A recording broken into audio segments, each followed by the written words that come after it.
ध्यानमूलं गुरुमूर्ती पूजामूलं गुरुपदम मंत्रमूलं गुरुवाक्यम मोक्षमूलं गुरुकृपा.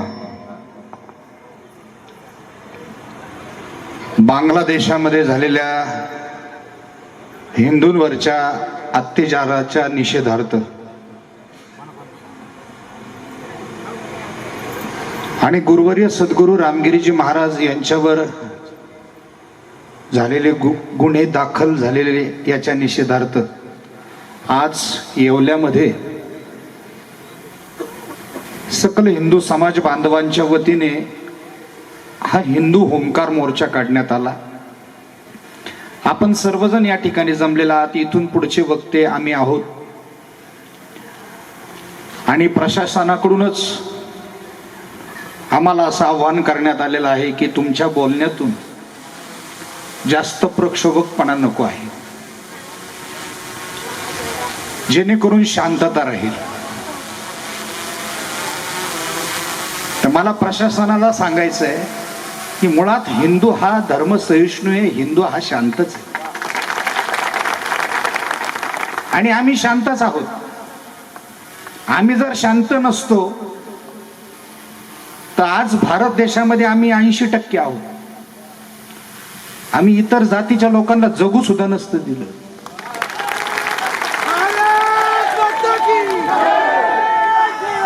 पण आम्ही धर्मसहिष्णू, इतके धर्मसहिष्णू की पायाखाली मुंगी मिली तरी पाप झाला असं म्हणतो. इतके धर्मसहिष्णू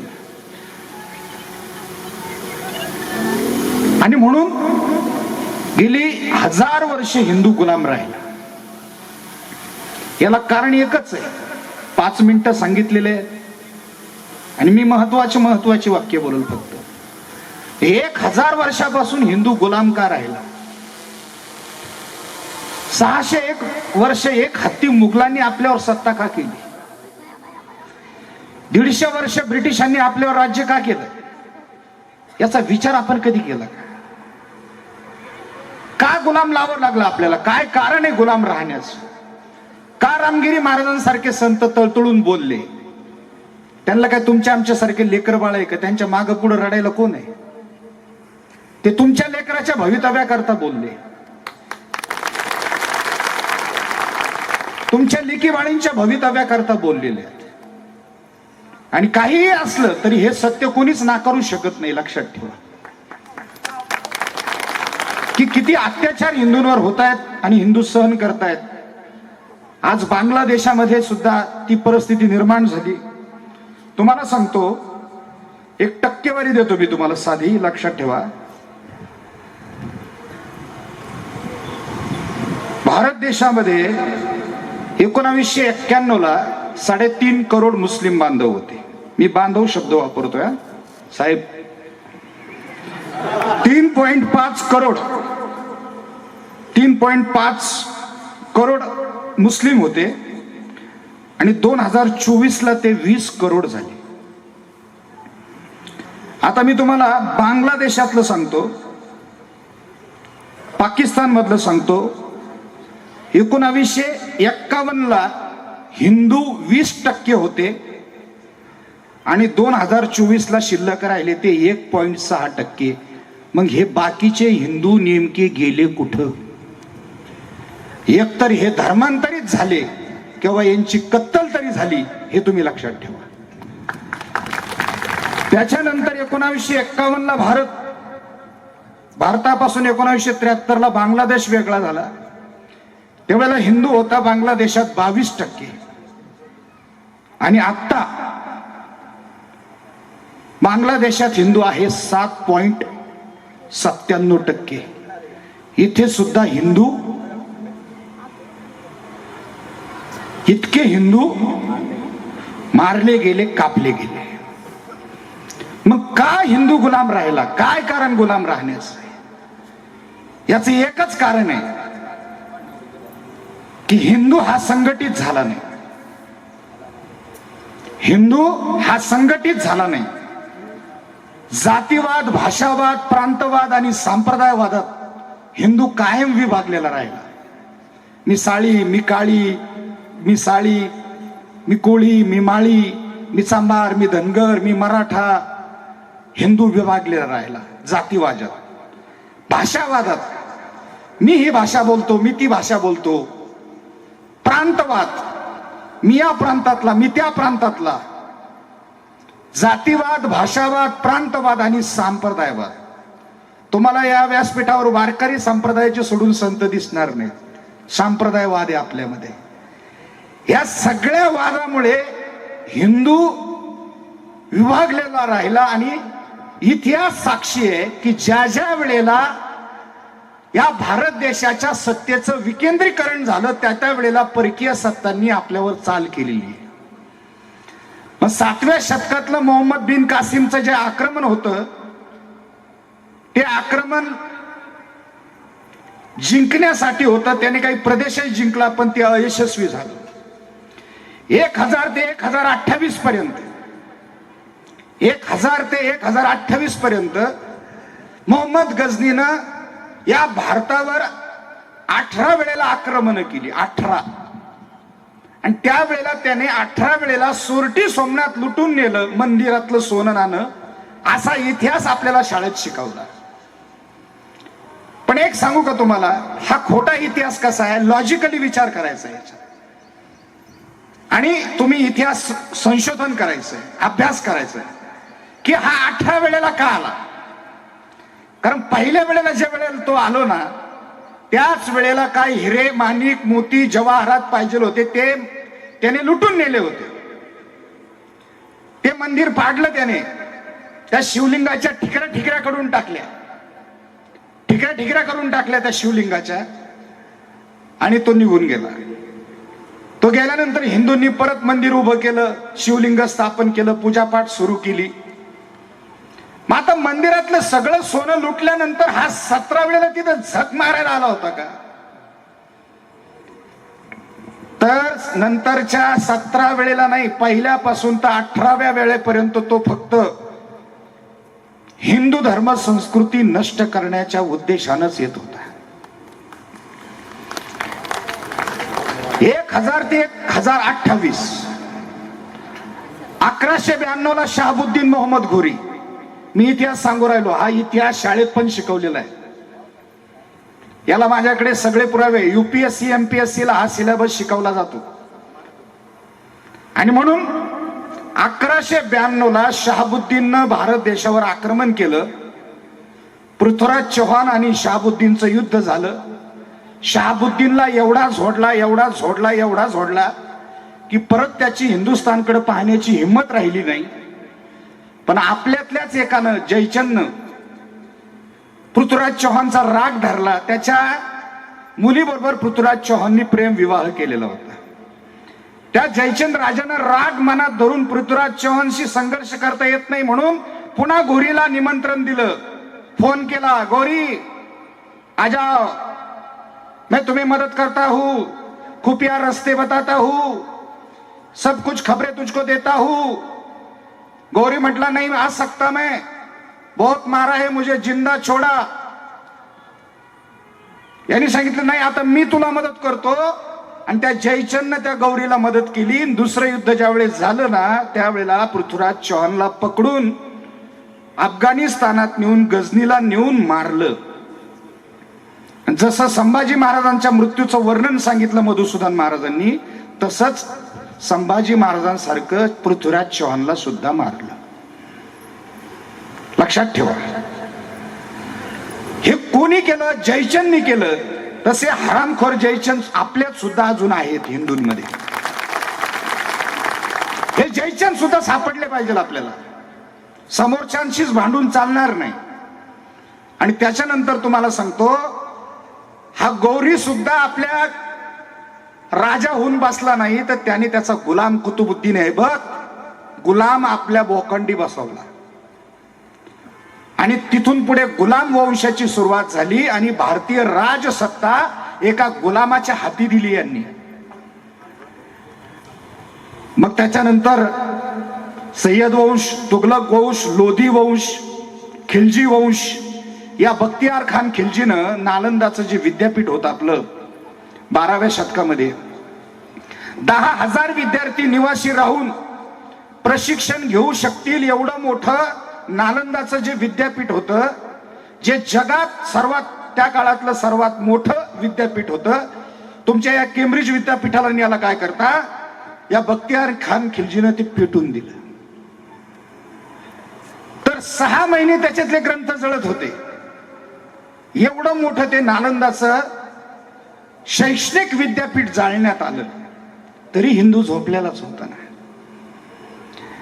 1525 ला बाबर आला, आओ जाओ घर तुम्हारा, हिंदुस्तान म्हणजे धर्मशाळा, या आमच्यावर सत्ता स्थापन करा, आमच्यावर अत्याचार करा, आमचे धर्मांतरण करा, या या आमचा देश म्हणजे धर्मशाळा. 1525 ला बाबर आला, बाबरचा पोरगा हुमायून, हुमायूनचा पोरगा जहांगीर, जहांगीरचं हुमायूनचा पोरगा अकबर, अकबरचा पोरगा जहांगीर, जहांगीरचा पोरगा शहाजहान, शहाजहानचा पोरगा औरंगजेब. अकबराला जर तुम्ही धर्मसहिष्णू म्हणत असाल तर महाराणा प्रताप कोण होते?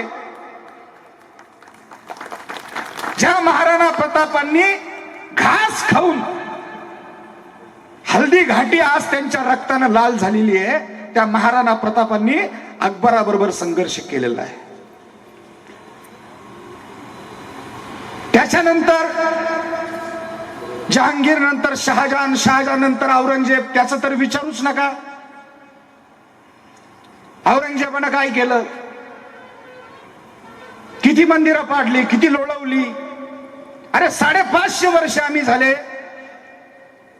हिंदू बहुसंख्याक असलेल्या देशात 80% हिंदू असताना सुद्धा आम्ही आमच्या प्रभू श्रीरामाच्या अस्तित्वाकरता 500-550 वर्ष तुमच्याशी संविधानात मार्गाने भांडतोय. याच्यापेक्षा आमच्याकडे कोणती धर्मसहिष्णुता असावी? अरे आम्ही धर्मसहिष्णूचे, फक्त तुम्ही तुमची पातळी ओलांडू नका.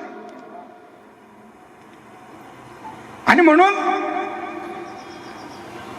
त्या औरंगजेबानं ज्या वेळेला दख्खन मध्ये छत्रपती शिवाजी महाराजांचं स्वराज्य संपवण्याकरता घाट घातला, त्यावेळेला त्या औरंगजेबाला जरी संभाजी महाराजांचा मृत्यू असेल तर मराठ्यांनी पळून पळून पळून मारला आणि त्याची कबर महाराष्ट्रातच खोदून त्याला इथंच गाडलं. हा इतिहास आहे या मराठ्यांचा, हा इतिहास आहे आमचा. आमच्या वाटेवर जर कोणी आला तर त्याची वाट लावल्याशिवाय आम्ही सोडित नाही, हा इतिहास आहे आमचा. पण त्याच्यासाठी हिंदू संघटित पाहिजे. आज टिपू सुलतानला हिरो बनवून त्याची मालिका दाखवली. टिपू सुलतानचा सगळा इतिहास व्यवस्थित वाचा. एका वेळेला 1-1 लाख लोकांचे या टिपू सुलताननं धर्मांतर केलेले आहेत. कितीतरी हिंदूंचे 3च मंदिरं ठेवले होते, फक्त सगळे मंदिर ठॉय करून दिले होते या टिपू सुलताननी. आणि त्याची सुंदर मालिका काढली जाते, इंग्रजांच्या विरोधात लढणारा स्वातंत्र्य सेनानी. इतिहास वाचा त्याचा. पण हे अलीकडचं सांगतो मी तुम्हाला, 17व्या शतकातलं. आणि भारत स्वतंत्र झाल्यानंतर सुद्धा काय आमच्यावर अन्याय कमी झाला? कमी झाला का?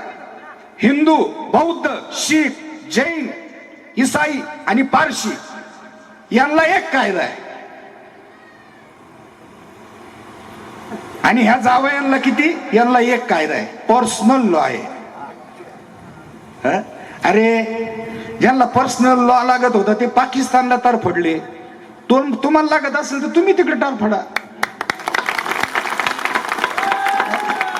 नाही, आम्हाला सगळ्यांना एक कायदा आणि तुम्हाला पर्सनल लॉ. तुम्ही काय देवाचे जावई आहात का?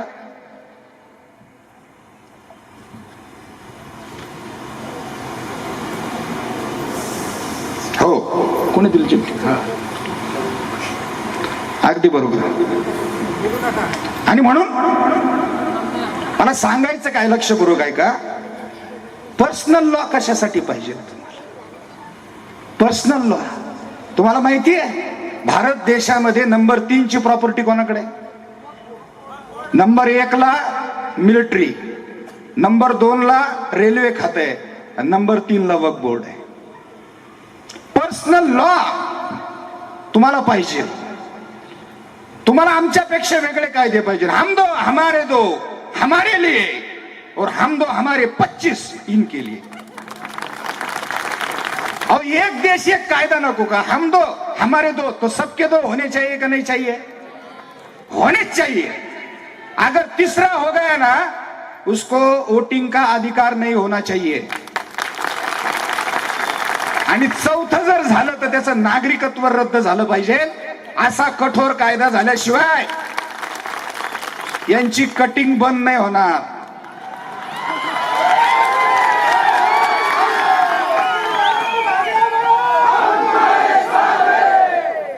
अरे आम्ही बोलायचं नाही, आम्हाला अभिव्यक्ती स्वातंत्र्य नाही, आम्ही या देशाचे नागरिक नाही, संविधानाने आम्हाला अधिकार दिलेला नाही बोलायचा, आम्ही भाषणात बोलायचं नाही, तुम्ही आम्हाला सांगताय का नाही बोलायचं? आम्ही का बोलणार नाही? आम्ही इतक्या शांततेच्या मार्गाने आम्ही आहोत।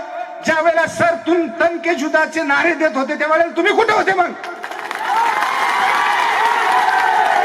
कुठे होते तुम्ही? आमच्या गुरुविषयी ज्या वेळेला नारे दिले, गुस्ताखे नबी की सजा सरतन से जुदा, सरतन से जुदा, अशी ते एकही आम्ही म्हटलेलं नाही आतापर्यंत। त्यावेळेला कुठे गेली तुमची शांतता? कुठे गेला होता प्रशासन? झोपा काढीत होतं का? आणि एक लक्षात ठेवा, आता मी जास्त बोलत नाही, पुढच्या वक्त्यांना बोलून देतो, पण एकच लक्षात ठेवा, संघटित व्हा। संघटित जर नाही झाले बटोगे तो कटोगे, बटोगे तो कटोगे। आणि म्हणून संघटित व्हा। आणि याच्यानंतरची गोष्ट आहे की जर गुन्हे दाखल मागे घेतले गेले नाही आणि त्यांनीही वेगवेगळ्या प्रकारचे प्रकार केले, त्या ऍक्शनला रिॲक्शन तशीच राहील। आणि हे आंदोलन वेगळं स्वरूप सुद्धा धारण करील। त्यावेळेला आम्ही तुमच्या शांततेचा शब्द सुद्धा ऐकणार नाही, पण फक्त गुन्हे दाखल झाले पाहिजेत आणि यांनी यांच्या जागेवर व्यवस्थित शांत बसलं पाहिजे। ही आमची सर्व तमाम हिंदू बांधवांच्या, केवळ येवलाच नाही, संध्याकाळी तुम्हाला 4 वाजता यायचंय श्रीरामपूरला। एक लक्षात ठेवा, लग्न कार्याला पाहुण्या रावल्याच्या ठिकाणी आपण भरपूर फिरतो, पण आज तुम्हाला सद्गुरूसाठी आणि धर्मासाठी वेळ देण्याची संधी आहे, गमवू नका। 4 वाजता भव्य मोर्चा श्रीरामपूरमध्ये होणार आहे आणि त्या मोर्चाला सुद्धा आपण सर्वांनी सहभागी राहायचंय। जय श्रीराम।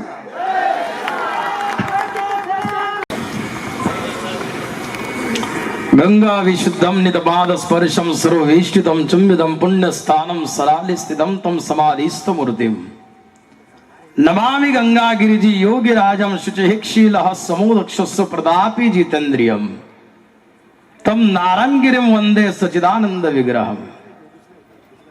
सरलावेड गोदावरी धाम पीठाधीश्वर गुरुवर्य स्वामी रामगिरीजी महाराज यांच्या समर्थनार्थ सकल हिंदू जनजागृती संवाद मेळावा आज या येवला तालुक्यामध्ये आणि या ठिकाणी जमलेला आहे।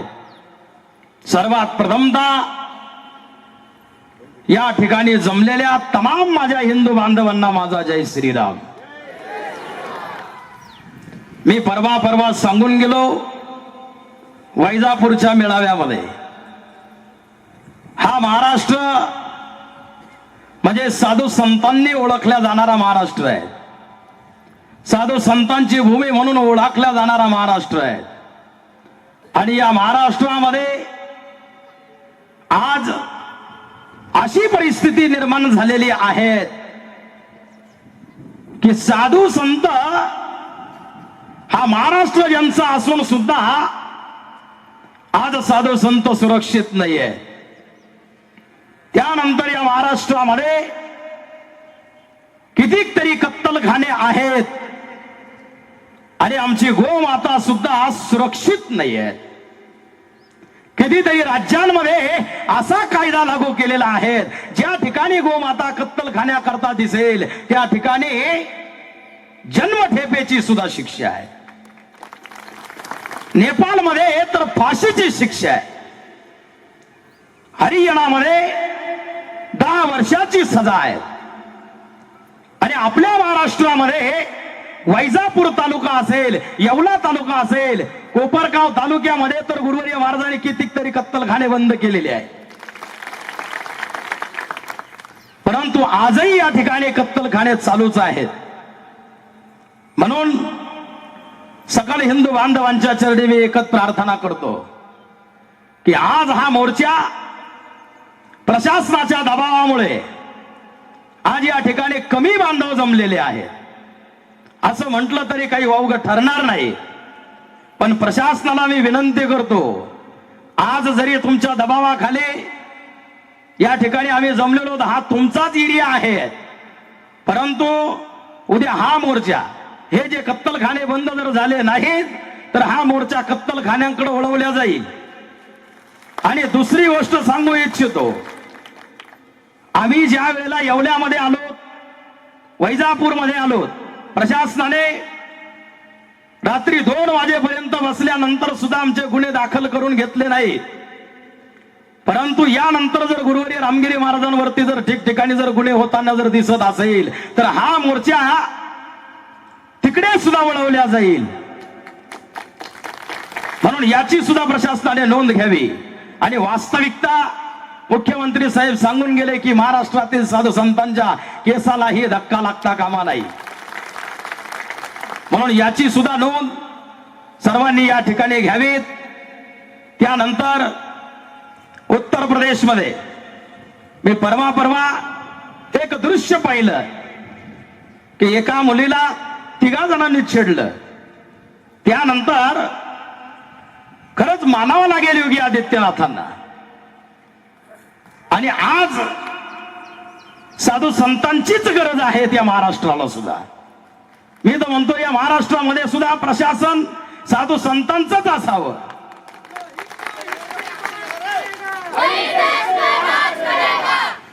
त्यावेळेला 24 घंट्याच्या आतमध्ये 3घांच्याही पायामध्ये 3 गोळ्या मारल्या गेल्या.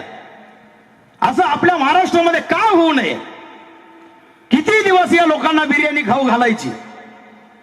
बलात्कार केल्या प्रकरणी आज प्रशासन यांना वाचवते, यांना बिर्याणी खाऊ घालते.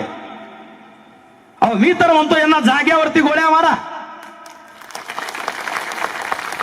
आणि यानंतर गुरुवर्य रामगिरीजी महाराजांवरती झालेले जे काही गुन्हे असतील प्रशासनाने याची नोंद घ्यावीत. यानंतर कुठेही गुरुवर्य महाराजांवरती गुन्हा दाखल होता कामा नाही. ज्या ठिकाणी गुन्हा दाखल होईल त्या ठिकाणी हा मोर्चा वळवला जाईल. आतापर्यंत आम्ही संयम पाळला, इथून पुढे संयम पाळणार नाहीत याची सुद्धा दक्षता सरकारने घ्यावी. झालेले 2 शब्द गुरुवर्य रामगिरी महाराजांच्या चरण कमलावरती ठेवण्याच्या पूर्वी ज्या ज्या ठिकाणी कत्तलखाने चालू असेल त्या ठिकाणी आर्थिक बहिष्कार घालण्याचं कार्य, सर्व जातीवरती आर्थिक बहिष्कार घालण्याचं काम या ठिकाणी झालं पाहिजे. झालेले माझे 2 शब्द महंत गुरुवर्य रामगिरीजी महाराज गुरुवर्य नारायणगिरी महाराजांच्या चरणी मी समर्पित करतो. पुन्हा एकदा या ठिकाणी जमलेला तमाम माझा हिंदू बांधव ठीक 4 वाजता ठिकाण श्रीरामपूर, जिल्हा अहिल्यादेवी नगर या ठिकाणी सर्वांनी यावं हीच सर्वांच्या चरणी मी विनंती करतो, प्रार्थना करतो. आणि सर्वांना जय श्रीराम. धन्यवाद. महाराजांसाठी एकदा जोरदार टाळी वाजवा. यानंतर आपण ज्या क्षणाची आतुरतेने वाट पाहत होता, श्री हरिभक्त गोपालानंद गिरीजी महाराज हा संपूर्ण जो कार्यक्रम आहे, तरुण मंडळ एकत्र करण्याचा कार्यक्रम जो आहे, गुरुवर्य महाराजांनी सर्वांना संघटित केलं. एकदा पूज्य श्री महाराजांसाठी जोरात टाळी वाजवा. या ठिकाणी मी महाराजांना विनंती करतो, आपण मनोगतही व्यक्त करावं आणि आभार प्रदर्शनही करावं.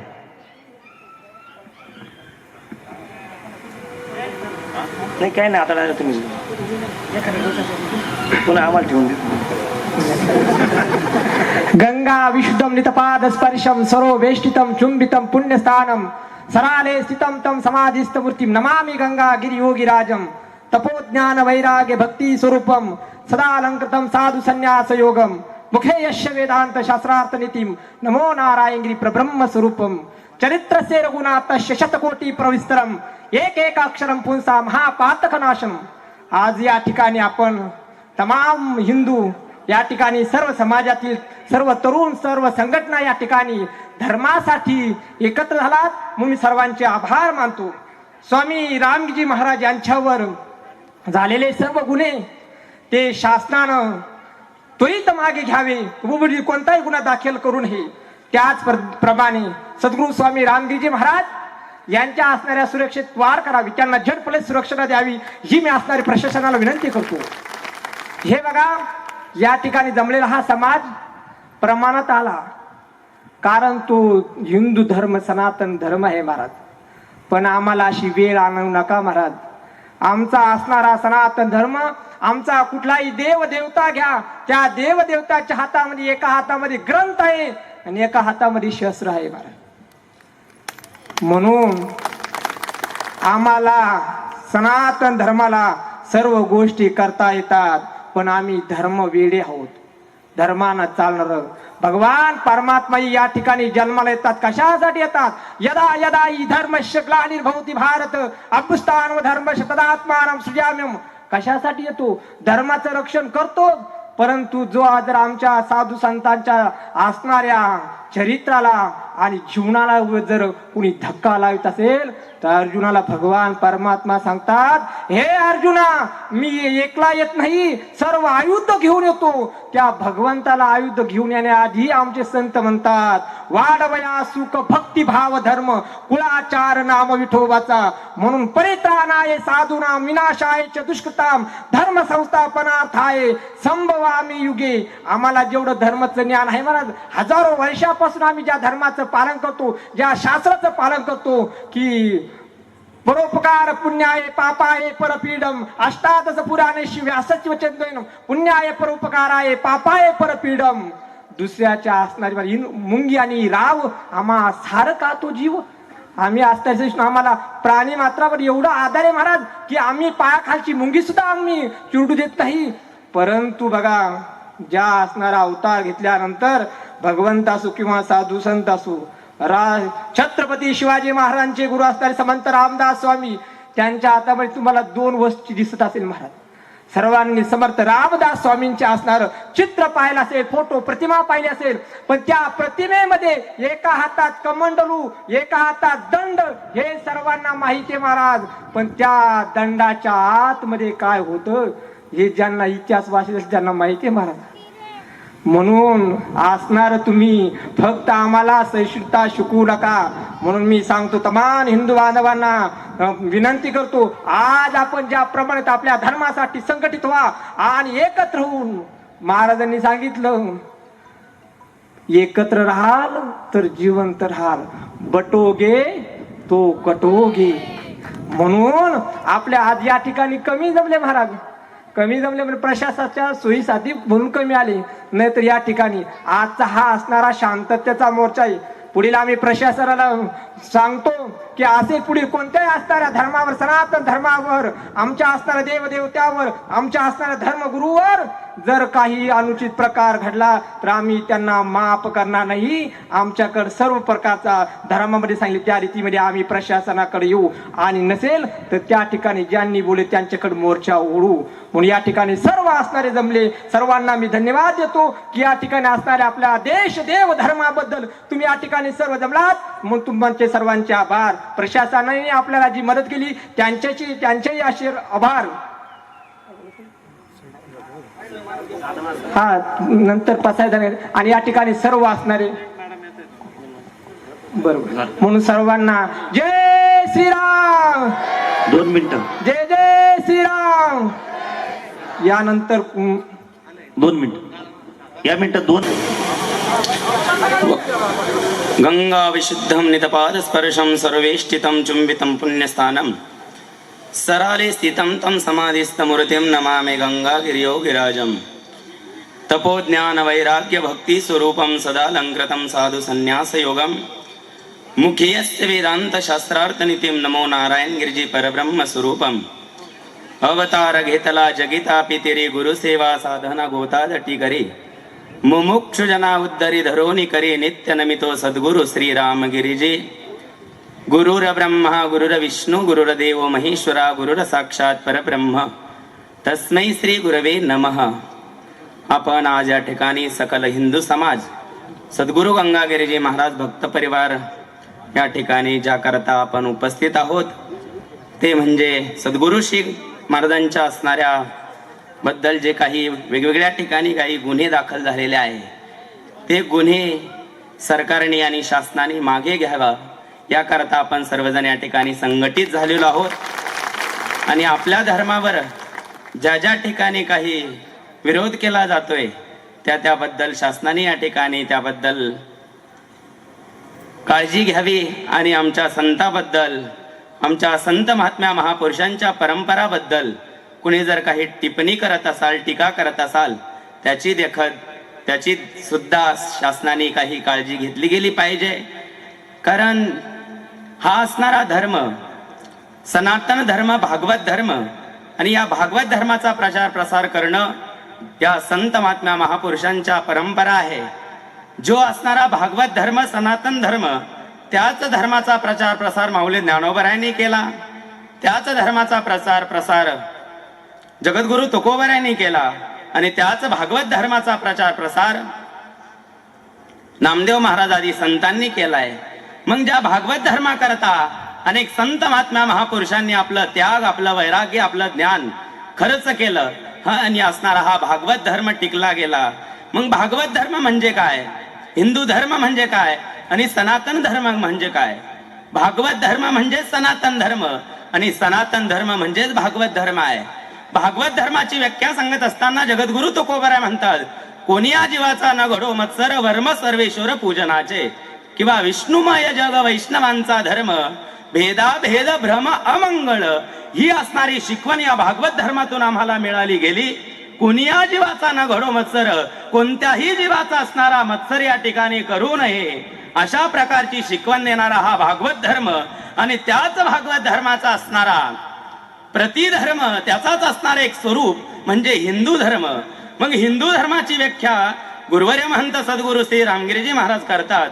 ही म्हणजे हिंसा आणि दू म्हणजे दुःख. हिंसेपासून ज्याला दुःख होतं त्याला हिंदू म्हणतात. मग हिंदू धर्माची व्याख्या सांगत असताना वेगळ्या प्रकारचा कोणत्याही प्रकारचा त्या ठिकाणी एखाद्या व्यक्तीबद्दल किंवा एखाद्या असणाऱ्या धर्माबद्दल ही व्याख्या मर्यादित नाहीये. ज्याच्या अंतःकरणामध्ये मग तो कोणत्याही धर्मामध्ये जन्माला असू द्या किंवा तो क्षत्रिय असो किंवा तो ब्राह्मण असो किंवा तो वैश्य असो किंवा तो शूद्र असो, चारही धर्मामध्ये चारही वर्णामध्ये कोणत्याही जातीमध्ये जन्माला येवो कोणत्याही धर्मामध्ये जन्माला येवो त्या धर्माची व्याख्या करत असताना जर एखादा आणि त्या व्यक्तीच्या असणाऱ्या त्या मनुष्याच्या अंतःकरणामध्ये हिंसेबद्दल जर दुःख निर्माण होत असेल तर खऱ्या अर्थाने महाराज तो हिंदूच आहे. आणि म्हणून हिंदू धर्म सनातन धर्म हा बहिरंगाचा विषय नाहीये, तर हिंदू हा अंतःकरणाची वृत्ती म्हणजे हिंदुत्व वृत्ती आहे. आणि त्या वृत्तीची असणारं रक्षण करणं या धर्मामध्ये आलेल्या प्रत्येकाचं कर्तव्य आहे. मग हिंदू सनातन आणि हा सनातन धर्माची व्याख्या भगवद्गीतेमध्ये नित्य सर्वगत स्थानो रचलोयम सनातन, जो नित्य आहे जो अचल आहे जो कधीही आणि कोणाच्याही कारस्थानाने नष्ट न होणारा धर्म म्हणजे सनातन धर्म. आणि त्या सनातन धर्माचे संस्कार त्या धर्माची असणारी संस्कृती त्या धर्माचे आचार त्या धर्माचे विचार आणि प्रस्थापित करणं त्या धर्माच्या असणाऱ्या धर्मगुरूचं हे काम आहे, कर्तव्य आहे. आणि म्हणून त्या धर्माचं असणारं जे कर्तव्य आहे ते धर्मगुरूचं कर्तव्य आहे की त्या धर्माला व्यापक करणं त्या धर्माचा प्रचार प्रसार करणं हे असणाऱ्या त्या धर्मगुरूचं कर्तव्य आहे.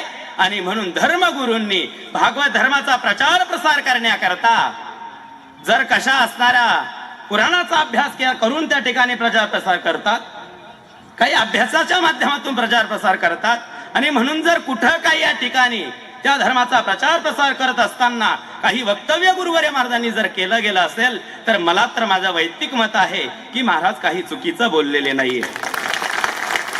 महाराजांनी जी स्थिती मांडलेली आहे ती वस्तुस्थिती आहे, त्याला आधार आहे, त्याला पुराणाचा आधार आहे, त्याला शास्त्राचा आधार आहे. आणि मग जर त्याला शास्त्राचा आधार आहे, त्याला काहीतरी लिखाणाचा आधार आहे, तर तुम्ही आमच्या गुरुवर्य महाराजाबद्दल जी टिप्पणी करतात, जी टीका करतात, त्याला कोणत्या प्रकारच्या आधाराने तुम्ही टिप्पणी करतात? कोणी एखादा वेगळा असणारे राजकारणी माणूस, त्याचं राजकारण हे क्षेत्र आहे, पण त्या क्षेत्रामध्ये तो काम करत असताना जर एखाद्या धर्मगुरू बद्दल तो अपशकून जर बोलत असाल, तर या धर्मातल्या व्यक्तीने गप्प बसू नये. का गप्प बसावं? कुणी यावं आमच्या असणाऱ्या हिंदू धर्माचे असणारे लोचके तोडावे? अरे हा धर्म सामान्याचा नाहीये. ज्या धर्माकरता प्रभू रामचंद्र त्रेतायुगामध्ये जन्माला आले, ज्या धर्माकरता 5000 वर्षापूर्वी गोकुळामध्ये भगवान श्रीकृष्ण जन्माला आले, मग ज्या धर्माच्या रक्षणाकरता अखिल कोट ब्रह्मांड नायक परमात्मा परमेश्वर या मृत्यू लोकामध्ये जन्माला येतो, तो धर्म अगोदर समजून घेतला गेला पाहिजे. आणि ज्या धर्मामध्ये आपला जन्म झालेला आहे, तो धर्म सुद्धा आपण समजून घेतला गेला पाहिजे. आपण सामान्याचे लेकर नाहीये, लक्षात ठेवा. आणि म्हणून जर कुणी आपल्यावर अत्याचार करत असाल, कुणी आपल्यावर अन्याय करत असाल, कुणी जर आपल्या धर्मगुरू बद्दल बोलत असाल, कुणी जर आपल्या देवदेवतांची विटंबना करत असाल, तर असा राजकारणी माणूस सुद्धा मला लागत नाही. आणि जर आपण खरंच हिंदूवादी असाल, तर महाराज आपलं हे सर्वांचं कर्तव्य आहे, आपण संघटित होऊन, डॉक्टर बाबासाहेब आंबेडकरांचं एक वाक्य मला आज या ठिकाणी आठवत आहे, संघटित होऊन संघर्ष करण्याची जी वेळ आहे, ती वेळ आत्ताची आहे. आणि म्हणून ज्या धर्मामध्ये आपण जन्माला आलोय, छत्रपती शिवाजी महाराजांचा हा धर्म, छत्रपती संभाजी महाराजांचा हा धर्म, महाराणा प्रताप सिंगचा हा धर्म, अहिल्यादेवी होळकर महाराणी ताराबाईचा हा धर्म, झाशीची राणी लक्ष्मीबाईचा हा धर्म, सरदार वल्लभभाई पटेलचा हा धर्म, सुभाषचंद्र बोसचा हा धर्म, भगतसिंग आणि राजगुरूचा हा धर्म. अरे या सामान्य महापुरुषांचा त्याग आणि त्यांच्या बलिदानाचा विचार आपण केला गेला पाहिजे. हा हिंदुस्थान आणि हिंदू राष्ट्र स्वातंत्र्य होण्याकरता अनेकांनी प्राणाच्या आहुत्या दिल्या गेल्या. सुभाषचंद्र बोसने आझाद हिंद सेना स्थापन केली आणि या देशाला 1947 रोजी भारताला स्वातंत्र्य करून दिलं गेलं. आज बांगलादेशामध्ये जी परिस्थिती निर्माण होते, हिंदू धर्मावर अत्याचार केला जातोय, तिथल्या असणाऱ्या मुला बाळेवर त्या ठिकाणी एक नाही महाराज 30 लोक त्या ठिकाणी बलात्कार करतात. आज बांगलादेशामध्ये जी परिस्थिती निर्माण झाली, त्याला कारण काय आहे हे आपण अगोदर शोधलं गेलं पाहिजे. का ती परिस्थिती तिथे निर्माण झाली? का बांगलादेशाची फाळणी झाली? का पाकिस्तानची फाळणी झाली? माझं वैयक्तिक असं मत आहे की माझ्या अभ्यासानुसार जर त्यावेळेस या हिंदुस्थानचं असणारं सर्वेसर्वा पद, पंतप्रधान पद जर सरदार वल्लभभाई पटेलला दिलं असतं, तर कदाचित आपल्यावरही वेळ आली नसती. आणि बांगलादेशामध्ये होणारा जो हिंदू आक्रांत झालेला आहे, तर ती वेळ या ठिकाणी आली गेली नसती महाराज. म्हणून योग्य असणाऱ्या हातामध्ये आपल्या देशाचा धागा द्यावा, जेणेकरून महाराज आपला हिंदुस्थान आणि हिंदू सुरक्षित राहील, आपल्या संत परंपरा सुरक्षित राहील. जर संत परंपरा सुरक्षित राहिल्या नाही, संत विचार सुरक्षित राहिला नाही, तर कदाचित या हिंदुस्थानचा बांगलादेश होण्याकरता वेळ लागणार नाही. ही आपण लक्षात ठेवलं गेलं पाहिजे. अरे ज्या महापुरुषांनी आपल्या धर्माकरता प्राणाच्या आहुत्या दिल्या, छत्रपती संभाजी महाराजांचा इतिहास तुम्हाला सांगितला जातो, छत्रपती शिवाजी महाराजांचा इतिहास तुम्हाला सांगितला जातो. 42 दिवस औरंगजेबाने छत्रपती संभाजी महाराजांना हाल हाल करून मारलं, हे आम्हाला सांगितलं जात आहे. पण छत्रपती संभाजी महाराजांना औरंगजेबाने 42 दिवस हाल करून मारलंय आणि छत्रपती संभाजी महाराजांनी आपला धर्म सोडला नाही, हा इतिहास आपल्याला सांगितला जात नाही. बघा तुम्ही, छत्रपती संभाजी महाराजांना औरंगजेबाने महाराज अटकेत टाकलं, छत्रपती संभाजी महाराजांच्या अंगावर गरम असणारं उकळतं पाणी टाकलं, छत्रपती संभाजी महाराजांच्या संपूर्ण असणाऱ्या शरीराचे कातडे सोडून काढण्यात आले, छत्रपती संभाजी महाराजांच्या असणाऱ्या कानामध्ये शिस ओतण्यात आलं, छत्रपती संभाजी महाराजांच्या असणाऱ्या डोळ्यामध्ये लालबुंद सळ्या घालण्यात आल्या, छत्रपती संभाजी महाराजांच्या हाताची पायाची बोटे महाराज, बोटाची नख चिमट्याने काढली गेली. छत्रपती संभाजी महाराजांच्या डोळ्यामध्ये लालबुंद सळ्या घातल्या गेल्या आणि 42व्या दिवशी छत्रपती संभाजी महाराजांचा शिरकलम करण्यात आलाय महाराज. मग छत्रपती संभाजी महाराजांसमोर औरंगजेबाने हात जोडून गुडघे टेकून जेव्हा तो बसला, अंगनी सांगितलं संभा किस मिट्टी का बना हुआ है आप, तेव्हा छत्रपती संभाजी महाराजांनी सांगितलं महाराष्ट्रातल्या नाही तर हिंदुस्थानच्या मातीपासून माझा जन्म झाला आहे. आणि महाराज छत्रपती संभाजी महाराजांनी औरंगजेबासमोर आपला प्राण दिला पण आपला धर्म सोडला नाही, हे लक्षात ठेवा. मग छत्रपती संभाजी महाराजांनी प्राण दिला पण आपला धर्म का सोडला नसावा? कारण छत्रपती संभाजी महाराजांना आऊसाहेबांनी जे बाळकडू पाजलंय ना महाराज, ते बाळकडू म्हणजे छत्रपती संभाजी महाराजांना रामायण सांगितलं गेलं, छत्रपती संभाजी महाराजांना महाभारत सांगितलं गेलं, छत्रपती संभाजी महाराजांना भगवान श्रीकृष्णाचं चरित्र सांगितलं गेलं, छत्रपती संभाजी महाराजांना आपल्या असणाऱ्या संत महात्म्या महापुरुषांचं वाङ्मय सांगितलं गेलं. तुकोबरायांचा गाथा सांगितला, ज्ञानोबरायांची ज्ञानेश्वरी सांगितली आणि तुकोबरायांचा गाथा सांगतो महाराज स्वधर्माचं पालन करावं. आणि म्हणून छत्रपती संभाजी महाराजांनी प्राण दिला पण धर्म दिला नाही, लक्षात ठेवा. आणि म्हणून जर आपल्या धर्मगुरूबद्दल, आपल्या संत महात्म्या पुरुषाबद्दल, आपल्या धर्माबद्दल जर कुणी बोलत असाल त्याला आपण कडकडून विरोध हा केलाच गेला पाहिजे. आणि म्हणून या ठिकाणी माझ्या तमाम हिंदू बांधवांनो आणि भगिनींनो, आपण ज्या करता या ठिकाणी उपस्थित आहोत ते म्हणजे आपल्या गुरुवर्य महाराजावर जे काही आरोप केलेले आहे ते सर्व शासनाने मागे घ्यावे.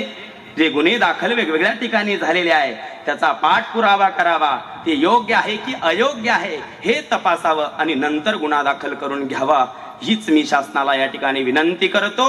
आणि सर्व माझ्या हिंदू तमाम भाविकांनो या ठिकाणी मी तुम्हाला जय श्रीराम करतो.